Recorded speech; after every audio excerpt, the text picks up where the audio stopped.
안녕하세요. 11월 8일 화요일 아침 기도에 오신 여러분 한 분 한 분 너무너무 환영합니다. 11월엔 처음 인사드리죠. 11월 한 달도 화이팅하는 그런 한 달 되셨으면 좋겠습니다. 오늘 본문은 마가복음 3장 1절에 12절인데요. 제가 읽어드리겠습니다. 예수님이 다시 회당에 들어가셨다. 거기에 한쪽 손이 오그라든 사람이 있었다. 그날이 안식일이었기 때문에 사람들은 예수님이 그 사람을 고치면 고발하려고 지켜보고 있었다. 예수님은 손 오그라든 사람에게 일어나 앞으로 나오너라 하시고 지켜보는 사람들을 향해 안식일에 선한 일을 하는 것과 악한 일을 하는 것, 사람을 살리는 것과 죽이는 것 중에 어느 것이 옳으냐 하고 물으셨다. 그러나 그들은 아무 대답이 없었다. 예수님은 노여운 얼굴로 둘러보시고 그들의 고집스런 마음을 슬퍼하시며 병자에게 내 손을 펴라 하고 말씀하셨다. 그래서 그가 손을 펴자 오그라든 그의 손이 완전히 회복되었다. 그러자 바리새파 사람들은 급히 나가서 헤롯 당원들과 만나 예수님을 죽일 방법을 의논하였다. 예수님이 제자들과 함께 바닷가로 다시 가시자 갈릴리에서 온 많은 사람들이 뒤따랐다. 또 유대, 예루살렘, 이두메, 요단강 건너편 두로와 시돈 근처에서도 많은 사람들이 예수님의 하신 일을 듣고 몰려왔다. 예수님은 몰려드는 사람들을 피하려고 제자들에게 작은 배 한 척을 준비하라고 하셨다. 예수님이 많은 사람들을 고쳐주셨으므로 병으로 고생하는 사람들이 예수님을 만나려고 마구 밀어닥쳤다. 그리고 더러운 귀신 들린 사람들은 예수님을 보기만 하면 그분 앞에 엎드려 당신은 하나님의 아들입니다 하고 소리쳤다. 그래서 예수님은 그들에게 자기가 누구라는 것을 말하지 말라고 엄하게 경고하셨다. 오늘 마가복음 3장 1절부터 12절은요. 예수님이 한쪽 손이 오그라든 사람을 고치시는 그런 일을 소개하고 있습니다. 사람들은 예수님의 행동을 특별히 유심히 지켜보고 있었습니다. 예수님이 어떻게 하나 하고 지켜보고 있었어요. 그런데 사람들은 한쪽 손이 오그라든 사람들을 고치는 것에 관심이 없었던 것 같아요. 대신 그들은 안식일에 예수님이 어떤 행동을 하느냐에 관심이 너무나도 많이 있었습니다. 이전에 안식일에 이삭을 잘라 먹는 문제로 바리새인들은 안식일에 하지 말아야 할 행동을 한 예수님을 벼르고 있었기 때문입니다. 그들은 예수님이 이 사람을 고치면 바로 고발하려고 만반의 준비를 하고 다 하고 있었습니다. 하지만 예수님의 그들의 계획에는 전혀 관심이 없었습니다. 대신 예수님은 이렇게 말합니다. 손 마른 사람에게 일어나 나에게 나와라.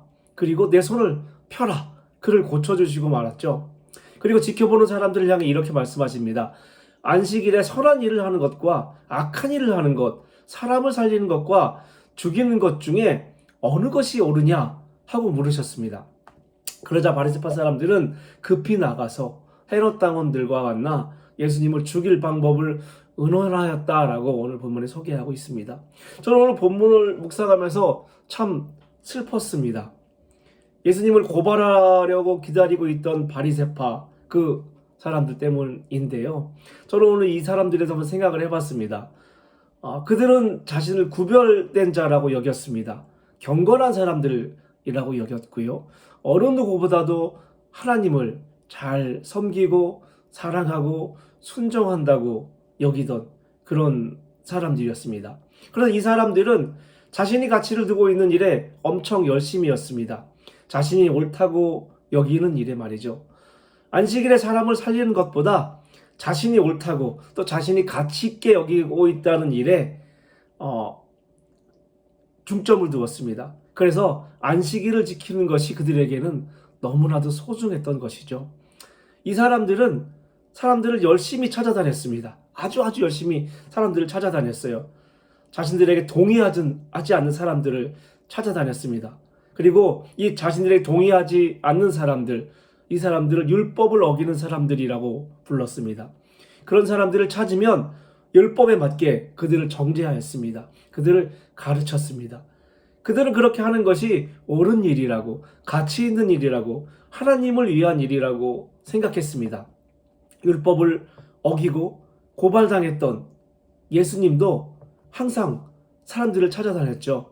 이 예수가 찾던 이들도 사람들이 동의하지 않는 그런 사람들이었습니다. 율법을 어기고 가난하고 병들고 나약한 사람들이었습니다. 하지만 이 예수에게는요, 동의할 수 없는 사람들은 없었습니다. 대신 이 예수에게는 사랑받을 사람만 있었던 거죠. 바리새인들은요, 동의할 수 없는 사람들을 보며 잘못된 사람들이라고 보았습니다. 처벌의 대상으로 보았죠. 하지만 예수는 사람들이 동의할 수 없는 그런 사람들을 보고 사랑하는 사람들을 보았습니다.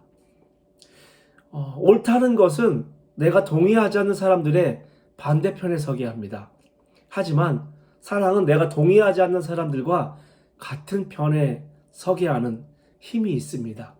그렇게 예수님은 사람들이 동의하지 않는 그런 사람들을 찾아다녔습니다. 그들과 이야기했고요, 같이 놀았고요, 함께 먹고 마셨습니다. 급기야 자기 자신을 십자가에 내어주기까지 그들과 함께 하려 하셨습니다. 사람들은 이런 예수를 이해하지 못했습니다. 바보 같다고 생각했거든요. 신앙생활이 뭘까요? 이 신앙생활은 이 바보 같은 그 사랑을 알아가는 게 아닐까요? 신앙생활은요, 이 바보 같은 사랑 때문에 기뻐하는 것, 그것이 신앙생활입니다. 신앙생활은 이 바보 같은 사랑 때문에 울고 웃는 것, 이 바보 같은 사랑 때문에 기꺼이 손해볼 수 있는 것, 이 바보 같은 사랑을 나누려고 노력하는 것, 이 사람들을 바로 그리스도인, 예수를 따르는 사람들이라고 소개하고 있습니다. 오늘 하루 저와 여러분 가운데 이 바보 같은 사랑이 저와 여러분의 삶, 저와 여러분의 사랑이었으면 좋겠습니다. 기도하겠습니다. 사랑해 주님 감사합니다. 바리새인들은 자신의 가치를 쫓아가다 정작 진짜 옳고 가치 있는 것을 잃어버리고 사람들을 정죄할 수밖에 없었던 그들의 삶을 보게 됩니다. 하지만 예수는 달랐습니다. 사람들이 동의하지 않는 사람들을 찾아다니며 그들을 사랑하셨습니다. 그리고 주님은 우리도 그렇게 사랑하라고 말씀하십니다. 그 바보 같은 사랑이 우리의 사랑이 될 수 있게 주님 인도하여 주시고, 오늘 하루 살아가면서 그 바보 같은 사랑이 나의 사랑이 될 수 있게 주님 인도하여 주시옵소서. 감사함 예수님 이름으로 기도합니다. 아멘.